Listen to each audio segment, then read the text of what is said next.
একটি সভাকে ঘিরে এরকম উচ্ছ্বাস আমি কখনো দেখিনি, কখনো শুনিনি। সুতরাং এরকম একটি সভাকে কেন্দ্র করে কিন্তু সাধারণ মানুষ থেকে আরম্ভ করে সারা বাংলাদেশ তাকিয়ে আছে আজকে লন্ডনের এই হোটেলটি। সুতরাং এই হোটেলে এই মুহূর্তে চলছে সেই সভাটি এবং কাঙ্ক্ষিত সভা। আমরা মনে করি বাংলাদেশের অনেক সমস্যা, রাজনৈতিক সমস্যা বলেন, অর্থনৈতিক সমস্যা বলেন, যে সামাজিক সমস্যাগুলো চলছে, এই সমস্যাগুলো আমরা মনে করি যে এই সমস্যাগুলো সমাধান আমরা খুব অচিরে যাই। এই সভাতে অবশ্যই নির্বাচনকে ঘিরে যে অচল অবস্থা সৃষ্টি হয়েছে, এই অচল অবস্থা থেকে আমার মনে হয় যে আমরা একটু হয়তোবা একটি আশার আলো দেখতে পাবো।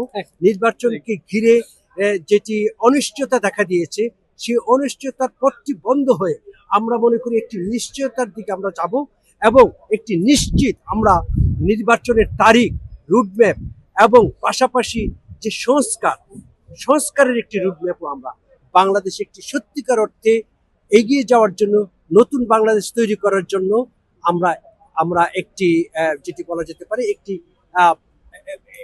প্ল্যান পাবো, পরিকল্পনা পাবো। সুতরাং এই পরিকল্পনাটির জন্যই আসলে আমরা বসে আছি, কারণ আমরা দেখি যে দুজন অত্যন্ত গুরুত্বপূর্ণ ব্যক্তি এই মুহূর্তে বাংলাদেশের সবচেয়ে দুজন গুরুত্বপূর্ণ ব্যক্তি বসে আছেন এবং তারা আমাদের বাংলাদেশের জাতির ভবিষ্যৎ নির্ধারণে তারা ব্যস্ত।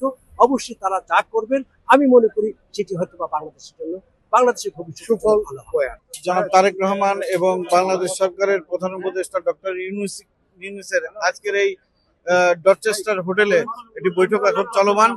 বাংলাদেশের মানুষ তথা সারা বাংলাদেশের পৃথিবীর যত মানুষ আছে সবাই এই বৈঠকের দিকে তাকিয়ে আছে, কারণ জানেন যে বাংলাদেশের যে ভোট নিয়ে যে রাজনৈতিক যে একটা অচল অবস্থা চলছে, সেই অচল অবস্থার অবসান ঘটতে যাচ্ছে আজকের এই বৈঠকের মাধ্যমে।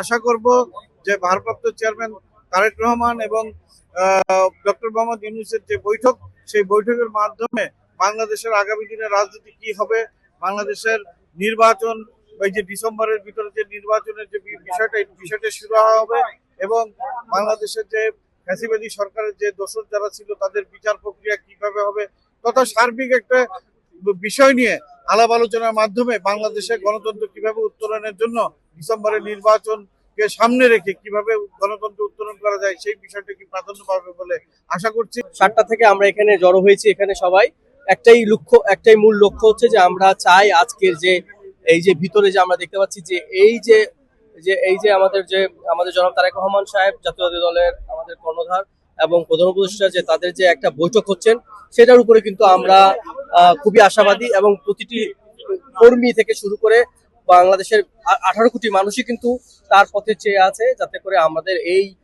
বৈঠকে যাতে একটি বিশেষ যে একটা ট্র্যাক যে চেঞ্জ হবে, বাংলাদেশের যে ভবিষ্যতের যে একটা স্টাবিলিটি যে গঠন করার, সেই জন্য কিন্তু আমরা বসে আছি। এবং আমি আশা করি আজকের এই বৈঠকের মাধ্যমে বাংলাদেশের যে অতিশত যে নির্বাচনী হওয়ার কথা, সেই নির্বাচন গণতন্ত্র যাতে আবার সেই প্রতিষ্ঠানিক রূপ পায়, সেই হিসাবে আলোকপাত হবে এবং সেটাই আমাদের কাম্য। প্রায় 17 বছরে দলিত মথিত গণতন্ত্রকে পুনরুদ্ধার করে পুনর্জীবন দেওয়ার জন্য আজকে ঐতিহাসিক একটা গুরুত্বপূর্ণ বৈঠক বাংলাদেশের মাননীয় প্রধান উপদেষ্টা ডক্টর মোহাম্মদ ইউনূসের সাথে বিএনপির ভারপ্রাপ্ত চেয়ারম্যান জনাব তারেক রহমান ইতিমধ্যে বৈঠকে অংশগ্রহণ করেছেন। সমগ্র জাতি প্রত্যাশা করছে এই বৈঠকের মাধ্যমে যেন বাংলাদেশের যে বিশৃঙ্খল গণতন্ত্র, আইন শৃঙ্খলার যে কঠিন পরিস্থিতি, এ সকল উত্তরণে এই বৈঠকটি অত্যন্ত গুরুত্ব বহন করে।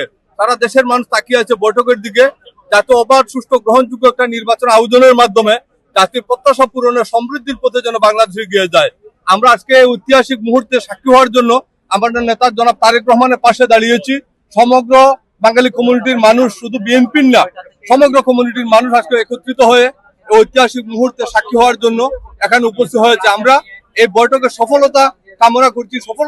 এই বৈঠকের সফলতার মাধ্যমেই আগামী দিনে গণতন্ত্র কতটুকু এগিয়ে যাবে, কতটুকু মজবুত এবং সুদৃঢ় হবে, সেটা প্রমাণিত হবে। আমাদের জাতীয়তাবাদী দলের ভারপ্রাপ্ত জনাব তারেক রহমান সাহেবের আজকের এখানে ঐতিহাসিক যে মিটিং, বাংলাদেশের আগামী দিনের নির্বাচন এবং গণতন্ত্র পথ চলার আশা ও আকাঙ্ক্ষা নিয়ে এখানে আজকে আমরা সবাই অপেক্ষা করছি। এই মিটিং এর মাধ্যমে আশা করি একটা সুন্দর এবং সুস্থ একটা সমাধান আসবে। Very important meeting for people of Bangladesh.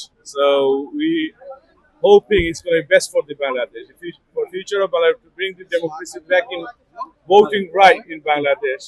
So এটা আমরা খুবই পজিটিভলি দেখতেছি। বিএনপি বা সাধারণ মানুষ, বাংলাদেশের মানুষ সবাই এই এই আজকের মিটিং এর অপেক্ষায় আছে।